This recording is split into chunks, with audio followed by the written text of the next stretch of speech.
আপনি এখানে? তুমি এখানে কেন? আসছি, আমি খাইতে আসছি। তুমি রোজা না? আপনি এখানে কি করেন? না মানে আচ্ছা বাদ দেন, শুনেন আমরা দুজনেই তো বন্ধ। এখন কথা হইতেছে, আপনি কি একা আসছেন না সাথে কেউ আছে?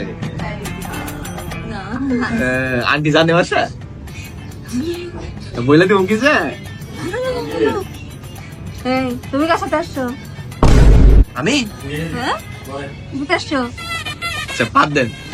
আন্টি জানে বাসা? আচ্ছা বন্ধু বাসা? না না না, শুনেন শুনেন শুনেন, আমিও কিছু দেখি নাই, আপনিও কিছু দেখেন নাই। আপনার লোক আমারও দেখা হয় নাই, আমার লোক আপনারও দেখা হয়। আজকে থেকে আমরা বন্ধু।